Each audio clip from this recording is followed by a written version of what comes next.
Good evening, everybody. It's July the 19th. It's 2022, and today has been the hottest recorded day in the UK in our recorded history. It's been a day when all the issues around sustainability have come to the fore, and again we are approaching a talk tonight on a sustainable development goal. A couple of months ago, I was trying to find a local organization that has a commitment to circular economy and sustainable development. And I found a company based in Grantham, BGB Innovation, and looked at their website and found a man called James Tupper, and I linked in with him in LinkedIn. He happened to be in America at the time.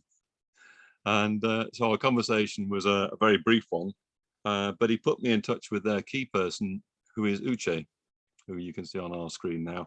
And she'll tell a bit about herself there, but I'm delighted to welcome Uche to lead our session tonight. And we've had a conversation before, and I've seen what she's going to do. I'm sure you'll be all appreciative of the work she's put in and how she will inform us of issues around SDG 12 and the circular economy. Thank you, Uche. Right, thanks, Kai. Thanks for the introduction. Like you said, my name is Uche, last name Ugu. So I work for the local company, BGB, and we are an engineering company. I'm going to say a bit more about us just because I use some examples from how we operate. But for now, a bit about me. I've worked with them for about 2 years now. So I work as their circular economy officer, and my role is essentially to help everyone within our organizations, and I guess the people, all the other stakeholders we interact with externally, sort of understand the circular economy, why it's important, why it's something that we need to all get on board with. So I think that works for an introduction. I'm just going to start the presentation and hopefully I can get through all of it in good time. Okay, so here's the agenda for this presentation. I'll start by briefly talking about SDG 12 and why it's so important. Next, we'll discuss the circular economy and paint a picture of what responsible production and consumption looks like under the circular economy. And then I'll give some real-world examples, then I will conclude the presentation. I really hope that this is helpful to someone. Okay, so the emphasis for this session, as you know, is SDG 12, sustainable consumption and production. And the objective of this goal is to ensure sustainable consumption and production patterns. And this is an essential part of what the SDGs represent, which is a shared blueprint for peace and prosperity for people and the planet now and into the future. And I think it's important that we focus on that last part now and into the future. So at the heart of the, okay, let me just go on to the next slide and then we'll discuss why exactly Goal 12 in particular for this session is so important. The sustainable production and consumption is about promoting resource efficiency and energy efficiency, sustainable infrastructure, and providing access to basic services. We think about green jobs, decent jobs for everyone, and just a general better quality of life for all. And its implementation helps to achieve overall development plans, reduce future economic, environmental, and social costs, and strengthen economies and help reduce poverty. And I've taken the graphic you can see on the screen from the SDG website, and I think it's a very good summary of what it's all about. So why is it necessary for us to ensure that we have sustainable consumption and production patterns? It's because these are the root causes of major planetary crises. So we think about climate change and biodiversity loss and pollution. But also it's important because similar to all the other SDGs, they're all interlinked. You know, in accomplishing one, you sort of hit the other one as well. So it's important because it ties in with all those other goals and is an important part of creating a better world for everyone, regardless of where you live or country you're from, income levels, and whatever else it is that separates us as, you know, human beings.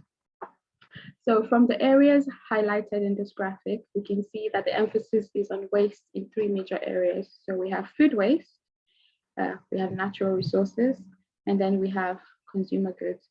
So for most of this presentation, I'm going to focus more on the individual part. So what can I do? What can you do as a person? How can you try to make an impact? So a lot of the conversation is going to be that. So on the consumption side of things, I will speak a bit about production, but predominantly consumption. Okay, so I looked through the targets for Goal 12, and I have selected 2 that I think we as consumers can kind of rewrite to become actions we can work towards. So actions that sit outside the role of governments and companies, which I think are often the focus of talks like this. It's mostly what are companies doing and what are governments doing. I think it's important for us to remember that a government is made up of men and women like you and I, and companies are run by individuals. So maybe if we all start to look internally at our own lives, the way companies are run, the way governments operate can begin to change. I know that sounds very ambitious and a bit lofty, but it's not impossible.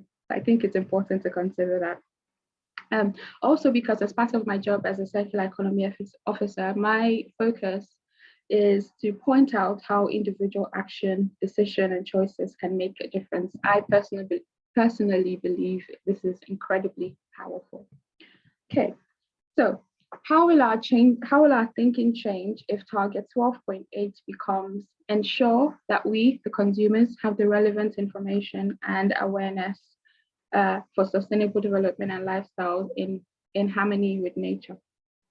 Framing it this way encourages us to be in charge of our own learning. It empowers us to go out of our own way to learn how we can live better in union with nature. And like I said, I find that incredibly powerful. You're not waiting for someone to bring that knowledge to you. You go out of your way to seek it, to examine what you do and how you can make better choices. What about 12.5? Framing it as substantially reduce the waste generated in our everyday lives through prevention, reduction, recycling, and reuse means we can take concrete steps to reduce and maybe even prevent the waste we produce. We actively seek out ways to reuse and repurpose the items that come into our lives so that they do not end up as waste.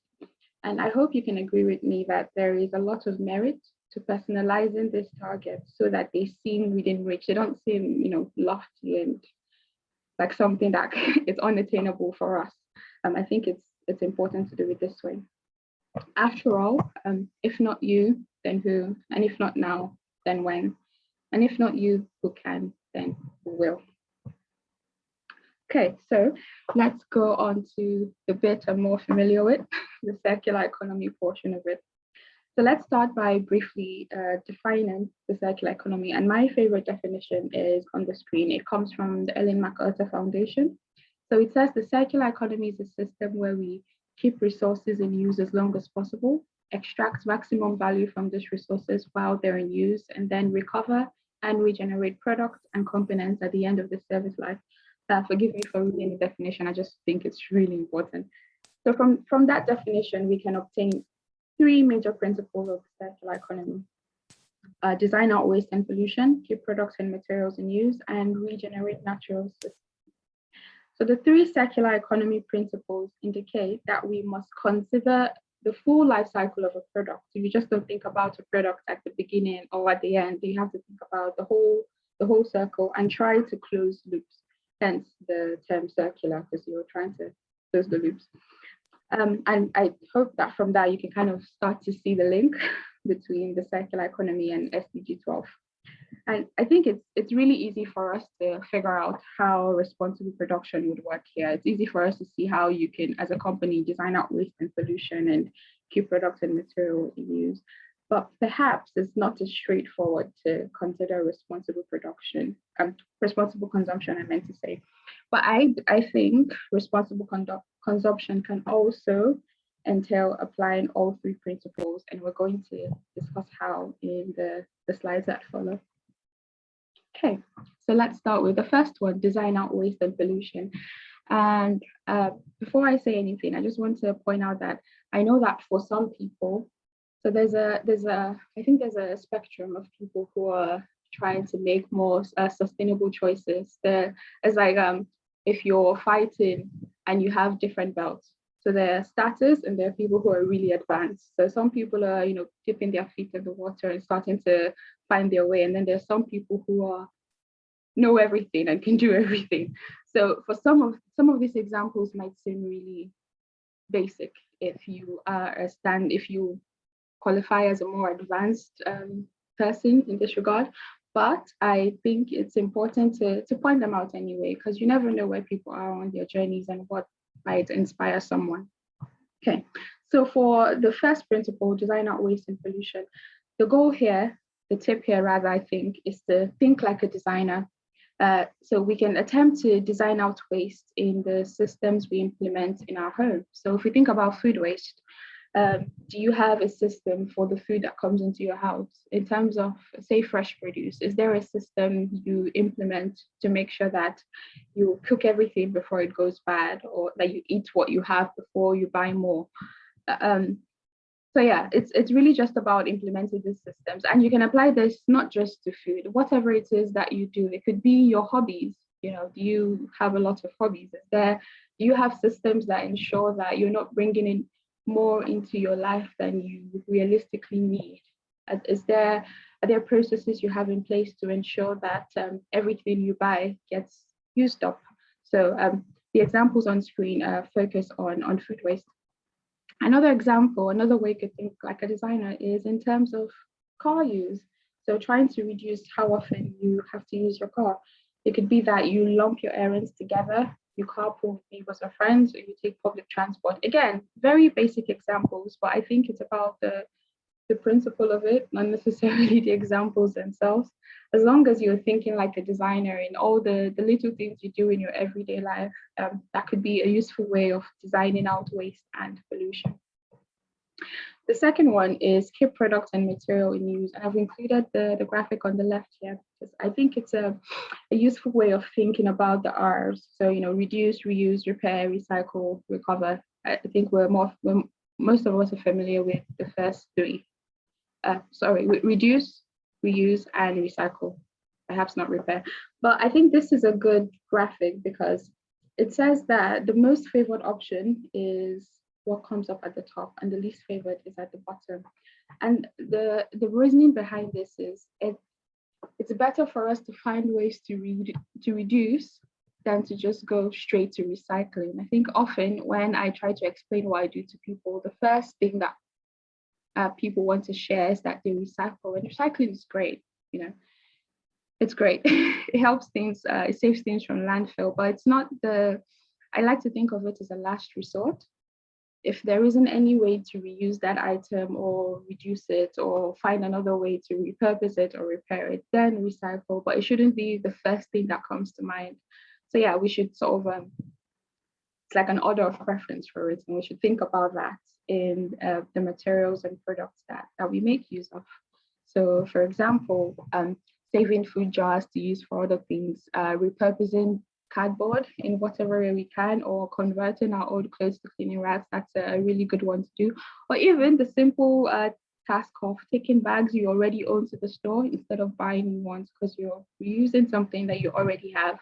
And the pictures on screen came from something we did at work. It was a zero waste challenge, and people had to find ways to find something around the house they would ordinarily throw away and find a way to reuse it.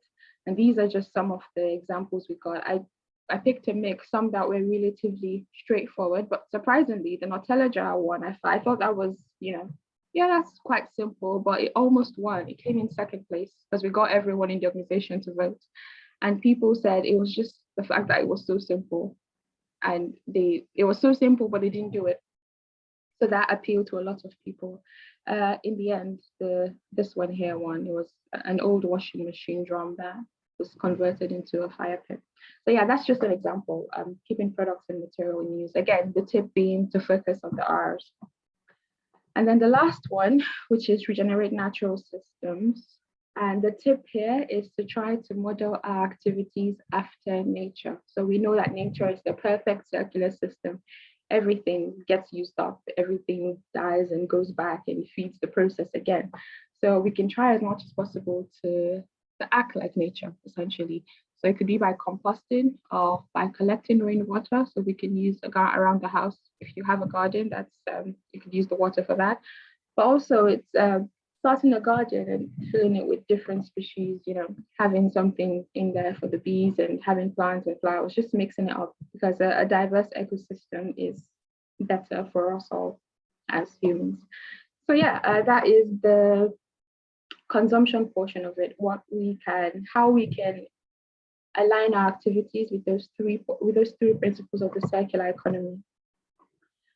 Okay, so in summary, every time we are reusing items, every time we are designing systems that allow us to eliminate waste, every time we are trying to model our activities after the perfect circular system, which is nature, we are applying circular economy principles in our everyday life. So like I said, that's the consumption portion of it.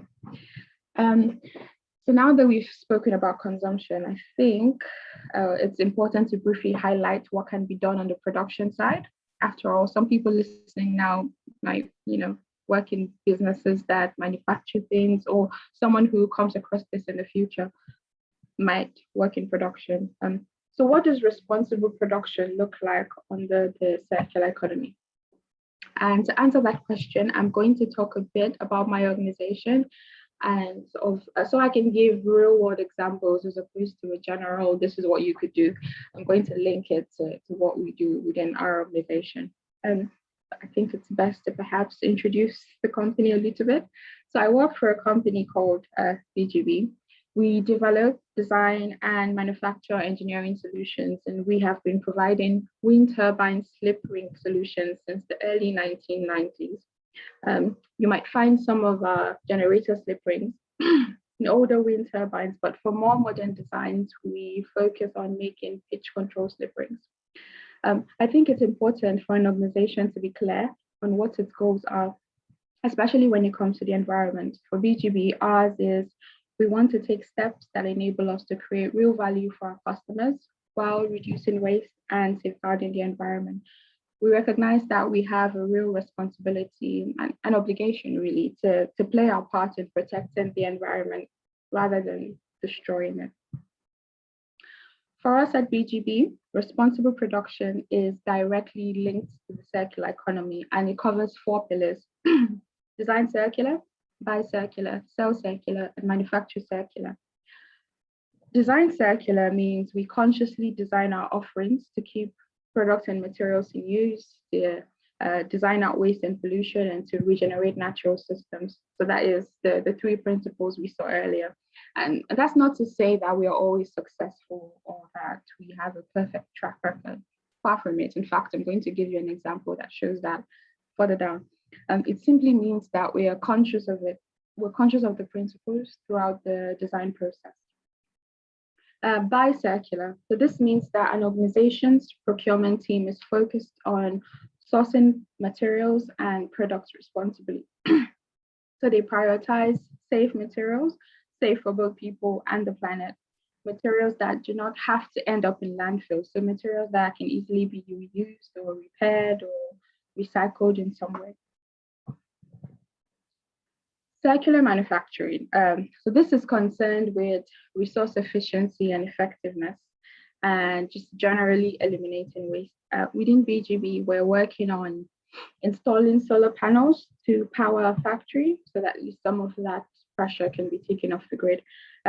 Replacing old worn out machines, the machines that no longer have use or no longer working as they should, with energy efficient models, and reducing waste wherever we can with systems such as lean manufacturing and 5S and continuous improvement.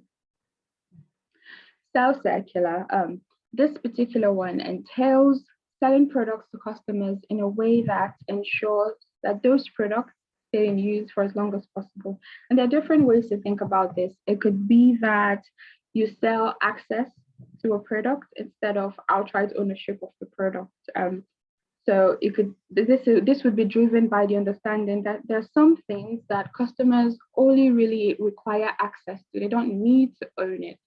Say, for example, you want to you need a pressure washer and it's something you only ever do once a year, for example. You might not necessarily want to own a pressure washer. You just need to have a means to access one when you need it. So there could be an opportunity of selling items in that way to customers. It could, I think HP Print Services is a good example of this. You can, I think you don't really own the inks, but they send you inks regularly, and it just gives you that access you need to printing, but you don't actually own it outright. But it could also come in terms of servitization offerings, which is something else we do. This is where the company is responsible for maintaining and servicing the products for an agreed period, a number of years. And what this does is it gives companies an incentive to create longer lasting products. If you think about planned obsolescence, if as an organization, you know that you're responsible for this item, and if it breaks, that's money coming out of your pocket, you have an incentive to actually design it properly and do the work so that it lasts a long time. And by offering some of these options to customers, you might capture new segments of the market. Someone might not, they might find a different means of pressure washing wherever they need. But if they could find a system that allows them access it, then it could be a business opportunity for someone. And again, the pressure washer example is probably really simple, but I can't really think properly under pressure. So there you go. All right, so let's look at some examples.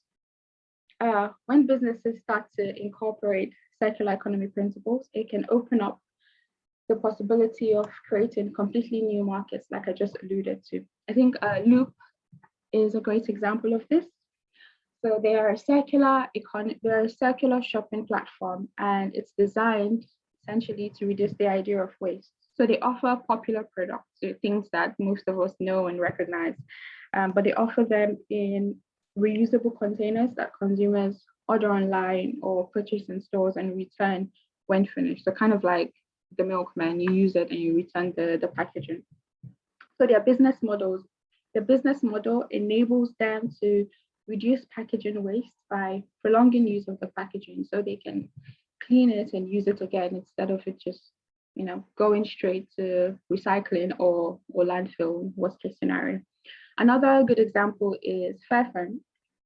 So Fairphone's modular design allows the screen to be quickly and cheaply replaced if it's damaged.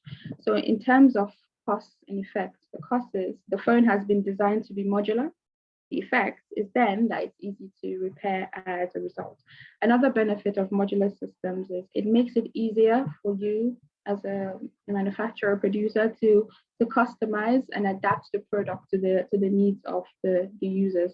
And this would help prevent the product from becoming obsolete and ensure that it stays in use for much longer. And there are many popular examples of product life extension. I'm sure most of us are familiar with some of these.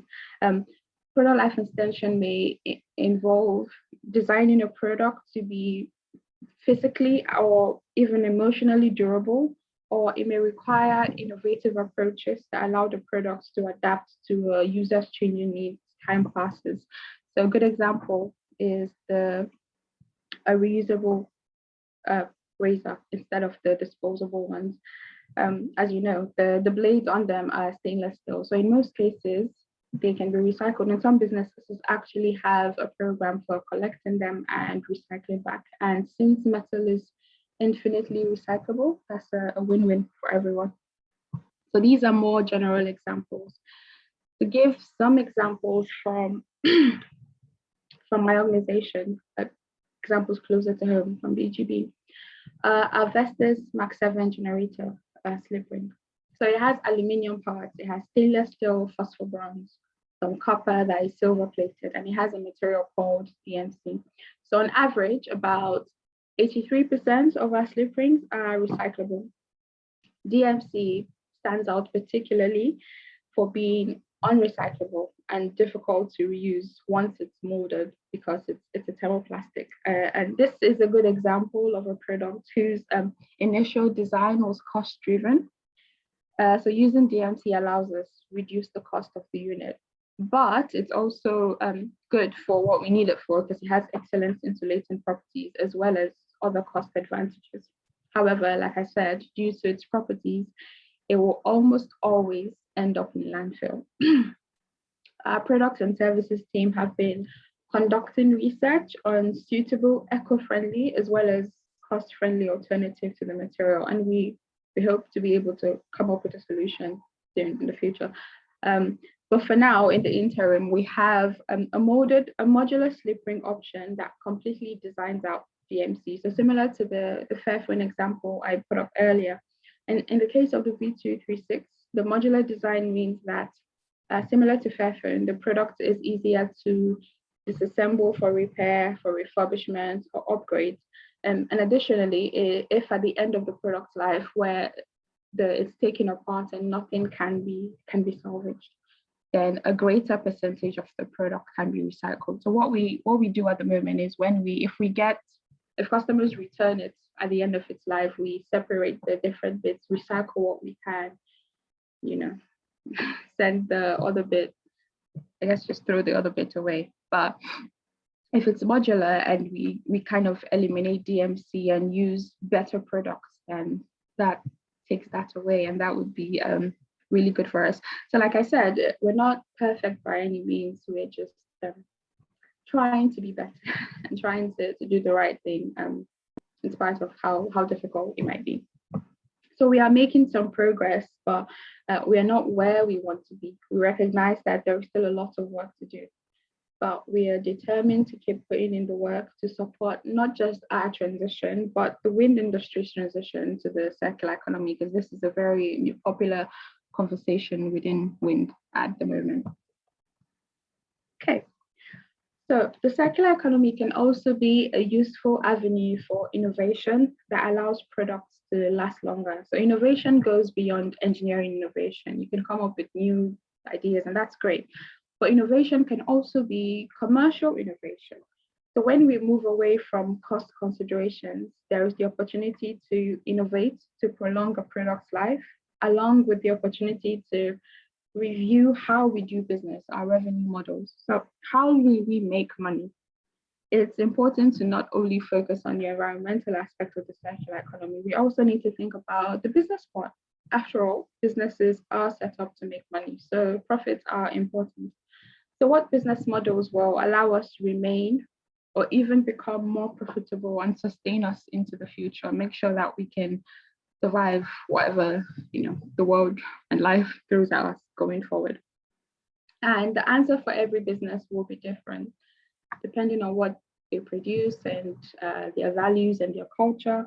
But for BGB, one of our answers has been setting up a repairs part of our business. So in addition to the manufacturing, we're in the process of setting up repairs. So where we will provide repair and refurbishment services to help extend the life of products, reduce waste, recover valuable materials. So some of those metals you can recover them and either sell them on in the secondary market or find a way to use them for something else. And just generally ensure that the maximum value is obtained from the products and the materials they contain. This allows us to extend the product's life.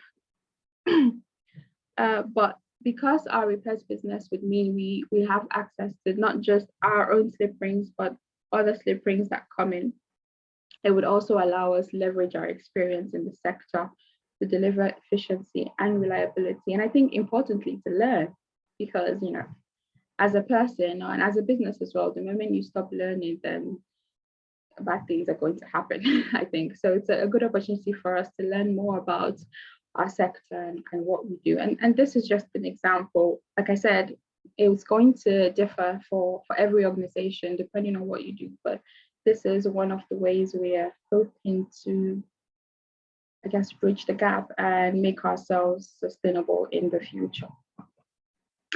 Okay, and that is the end. So this is my final slide. It's just going to be a conclusion. So just want to end by saying it is important that we as individuals feel empowered to take action to care for our planet. However, and this is very important, the role of businesses and governments remains integral to the cause. If we can do what we can and reuse as much as we can and recycle as much as we can. But if the businesses don't do it, if the governments don't think it's important enough to do it, we're not going to get anywhere. So that it has to be both ways. We have to do what we can, but we can't deny the fact that the bulk of the responsibility lies on businesses and governments. Unfortunately, that's just what it is. So we have to do our best to advocate. We must continue to advocate in whatever way we can. It could be by how we vote. It could be by the things we lend our voices to, the things we get behind. But it's important that we remember that businesses and governments are also an important piece of the puzzle.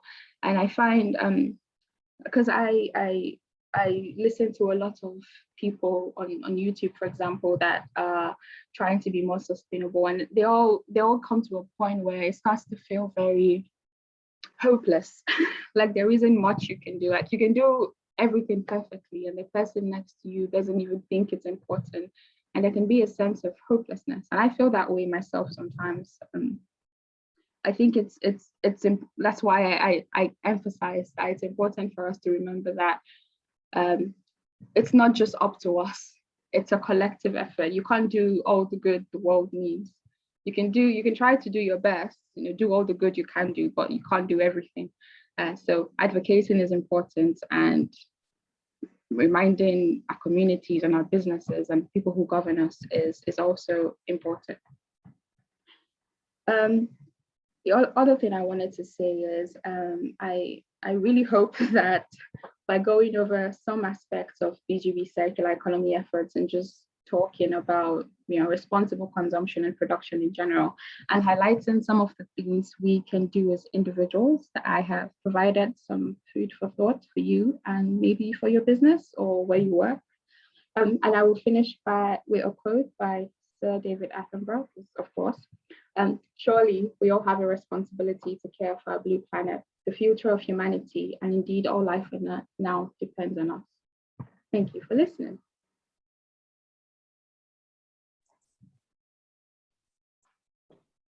Uche, thank you so much for that.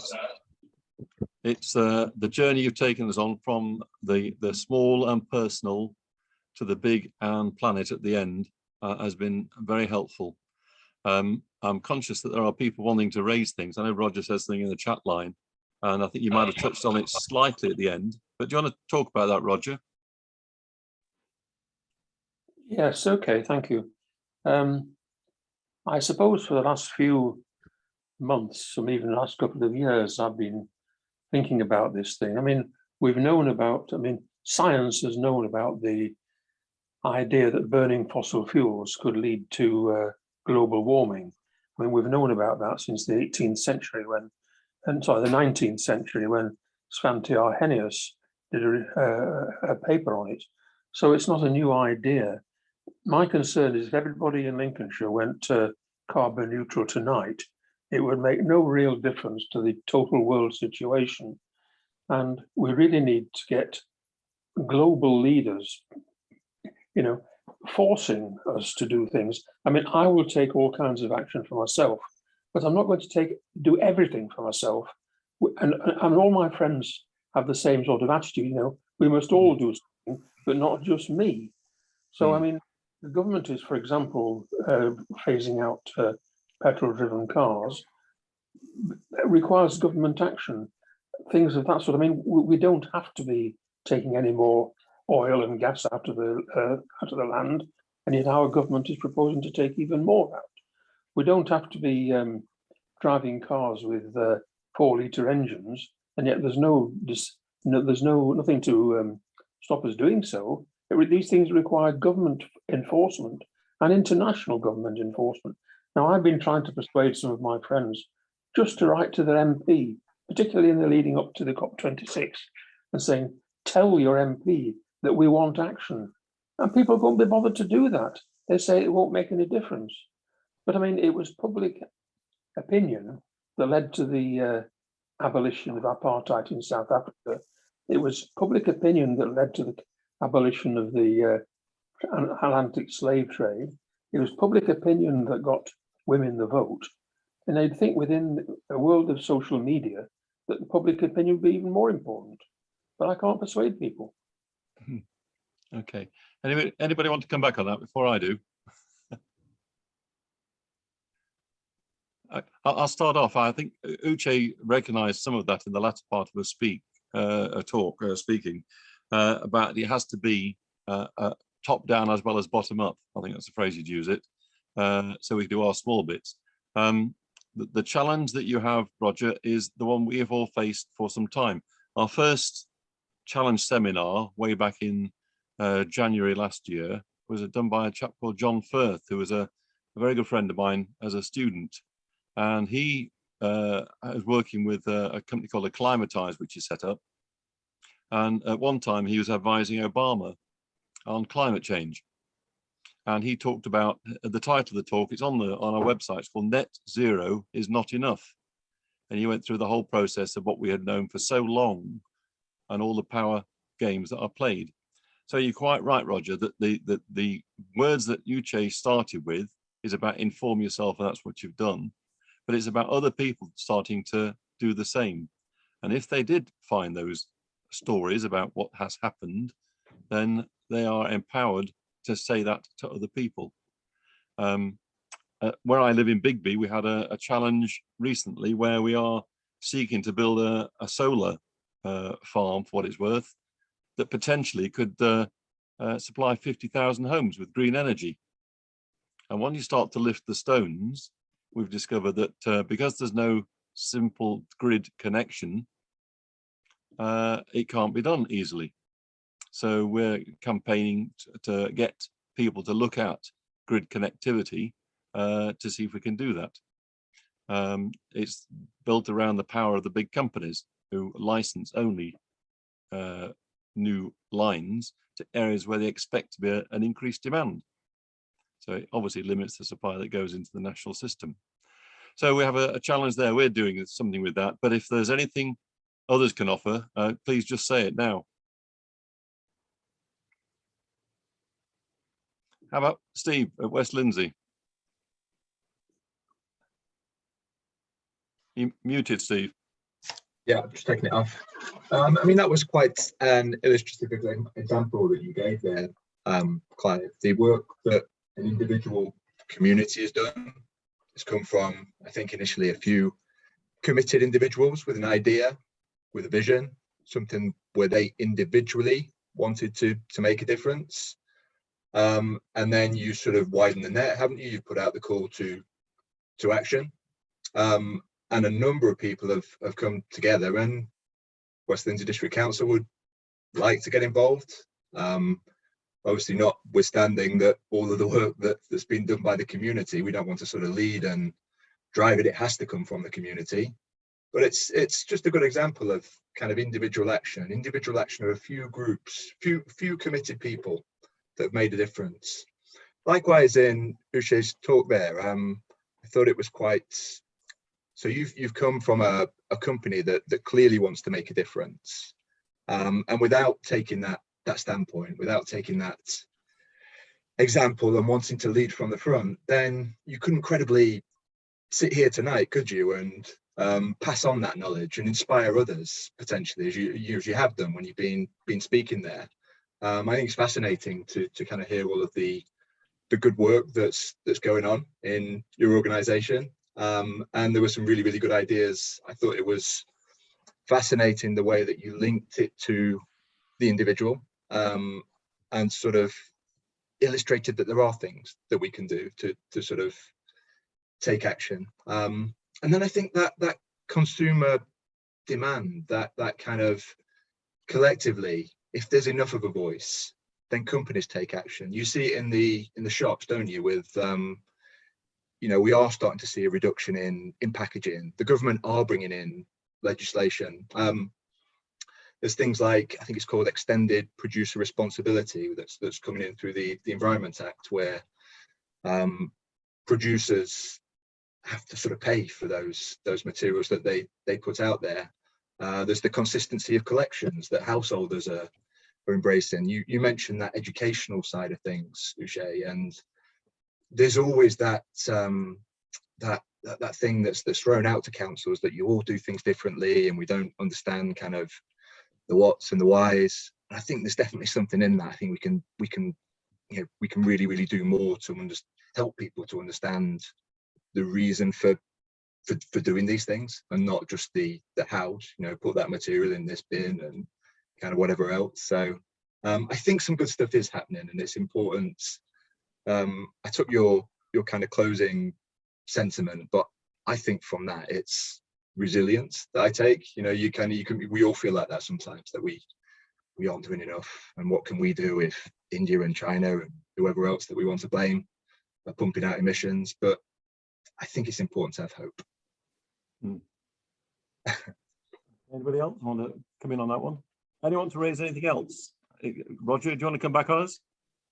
I would just like that everybody who is listening tonight commit themselves to writing directly and personally to their MP, asking them to take action. I mean, that's all I'm asking, really, that people, it doesn't take more than about 5 minutes with a computer to write to your MP and demand action. Yes. Thank you. I think the other thing, just to say, wherever you are, there will be action groups in your area. So there will be like-minded other people that are doing the same sort of things on issues. If it's not climate, then it'll be something else. But certainly in terms of business leaders, most areas have a local authority which has a receptive ear. But of course, then there are also the business organisations that form to see where they can do things better. In relation to the circular economy, Uche referred to it as the Ellen MacArthur Foundation, and there's enormous amounts of work being done through procurement on that. My daughter works with a consultancy called Arup. And at one time she was working with the HS2 process. And what she tells me is that her mantra was, leading on circular economy, is we are not designing for landfill. And that's a massive thing for our construction industry. We don't design for landfill, so you repurpose, reuse, as is we've been told already. But one of the things with the HS2, I'm told, is that the procurement side says all the machinery that's used to make it needs to demonstrate their carbon credentials. So JCB, I believe, are now making hydrogen engines for the large machines. And I'm given to believe that the strange world that we live in, they'll be importing hydrogen supplies from Australia, from solar generated hydrogen, to supply their network of machines. So rather like Uche's model of a business seeing its green credentials going down the line, that was driven by the procurement requirements of the HS2 contracting. So those are small things or big things that are done by businesses now, and I'm aware of those. Because I started to get involved. I don't know how building HS2 contributes to the future of the environment. Well, nor do I, but I think that's the model I was giving there, was that was the illustration of the procurement side of industry, where they can set the standards for the carbon neutrality or the carbon reduction. Okay. I think that the same example applies in Lincolnshire on farms, where they're looking at the notion of how you decarbonize farm production. So there's local colleges and universities working on that, alongside some of the what's called farm to fork agendas. Anybody else want to raise a question? Okay, Uche. Something I've noticed. I mean, I deliver training in the waste and resource industry myself, and I think sometimes there's a bit of a disconnect, with people understanding their true environmental impact. So instead of thinking individually, it's just one small thing I'm throwing away, what I tend to talk about is the life cycle impact. So, the amount of raw materials that have gone into creating that product, and the amount of waste that's actually produced through the whole life cycle of that product, rather than just the few ounces of the small product people think they're throwing away. And I always find that quite impactful when I'm doing a training course, because some of the figures you can talk about are really quite astounding when you start to look at the bigger picture. So I think, just a level of disconnect sometimes as to the true impact we're having as consumers. Thank you. I'm reading a book at the moment written by a lady that runs the Education Can't Wait for the United Nations, and she refers to Albert Camus, who said, "A man devoid of hope and conscious of being so has ceased to belong to the future." And I think that's an interesting phrase where one of the picture behind me that I painted a while ago now is a mantra that I've used in the past, that we're doing our activities tonight and the things that are being talked about by Uche, not for ourselves, for this generation. They're actually there for the next generation and the generations after. And I think that's when we're talking, again, just referring to yourself, Roger, that when we're talking to other people, we can't fix it immediately, but we can actually start the dialogues going with the conviction that it's our great-great-grandchildren that will speak well of us. And that's something I've used in a number of talks I've used in the past. Can I ask anyone else who has a question first? And I'm going to ask a question of all of us then. Anyone else, any other things to say or question to ask? Okay. What would you tell, from what you've seen tonight, what would you tell head teachers of all the schools in the area that you are living to be thinking about? If you heard what we said tonight, what would you think they ought to be talking about in their schools?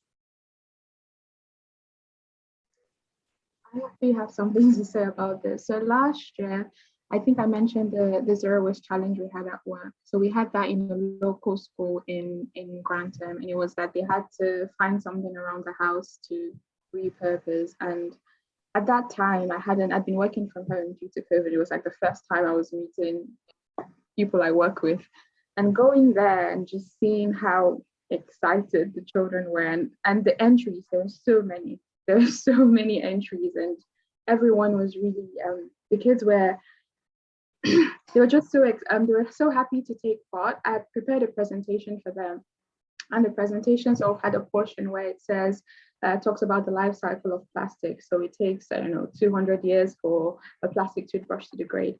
And the teacher asked them beforehand, so who remembers how, I didn't even know, I'd forgotten what it said, but they were able to say, oh yeah, that takes 200 and that takes 500, and just how conscious they can be that young. I think it's incredibly powerful. So if I were to say anything to a head teacher, I think it would just be to start them young, before, you know, life and the world, and they get cynical and don't believe in anything anymore. So I think that's an important thing to do.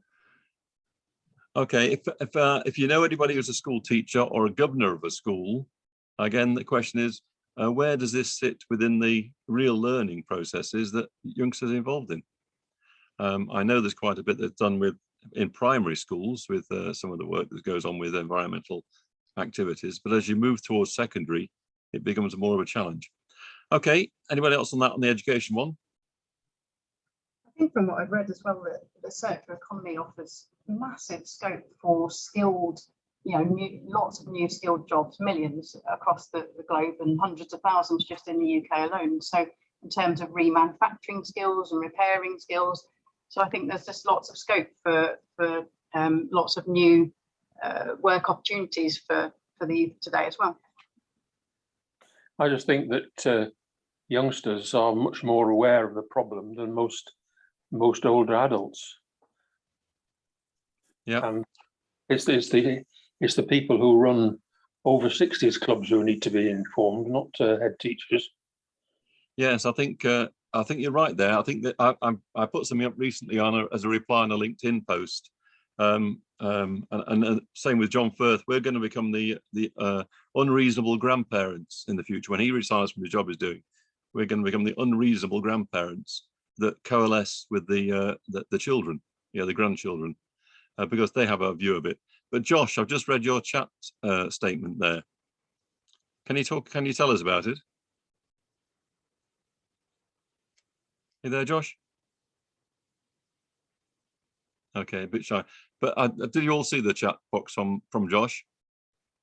As a student at Franklin College, we're working slowly to look at issues like this, especially next year, when we are creating a society-like thing to create a document to send to the principal to demonstrate how easily the college could move for the better in many ways. So their students, because they're involved in some thinking themselves, they could write to the college principals. I think that the accessing local authorities, I'm not going to put anyone on the spot here, but what is it you would say to your local parish councillor or your local parish council? That's the next question. Everybody lives in a parish. Everyone has a parish clerk, a parish chair. What is the parish council doing in terms of its commitment under the Local Government Acts that's gone through and the commitment to zero carbon? They all have a responsibility. Are all the local councillors, do the local parish council receive information from any of you about that? What would you say to them?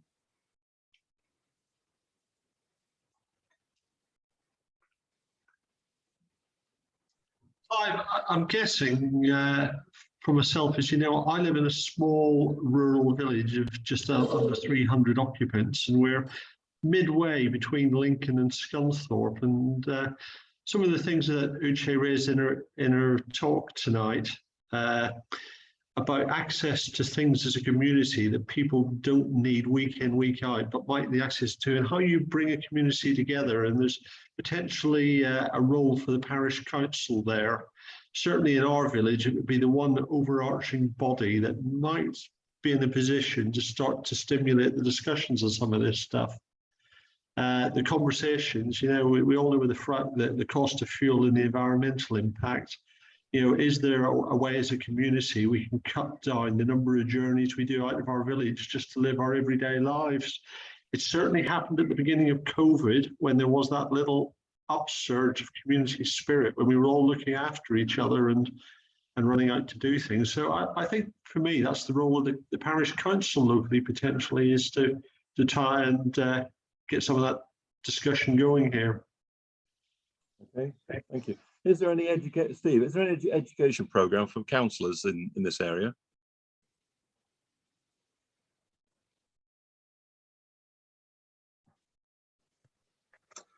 So we intend to take all of our councillors through carbon literacy training. We've got sort of a group of 6 that are quite committed. There's an environment sustainability group, so they're the champions for that.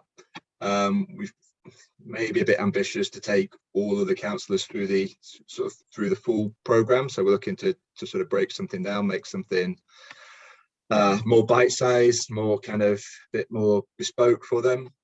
Actually, on all of the reports that come through now, everything that they'll see, previously there's been a climate impact assessment box.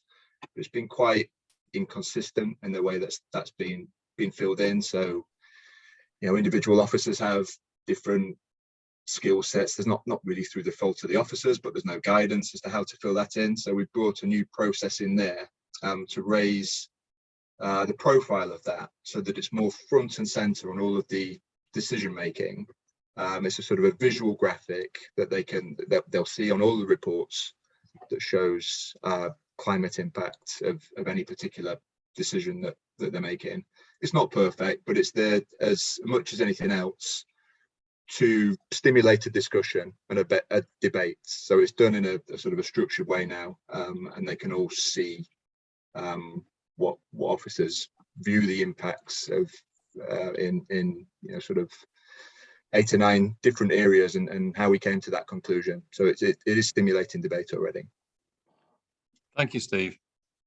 I'm just going to say that we are about out of our time, and I'm going to ask Bert to say a vote of thanks. But just before I do that, I was reminded what Uche started with, which was that all change starts, as it were, with one step. And I think that's the bit that I take from this. But I hand over to Bert to say a thank you and to wrap things up. Thank you all for taking part, and I hand over to Bert. Yes, Uche, on behalf of Greater Lincolnshire UNA, thank you very much indeed for what you've presented to us tonight. As always, I come away having learned something, so I've ticked that box of being better informed after tonight. Part of my role in the group now is to turn this into a resource that will make available for others to share the learning that you shared with us tonight. So a big thank you for the time and effort you've put into this tonight. And hopefully we've all taken something away from it. So thank you very much indeed.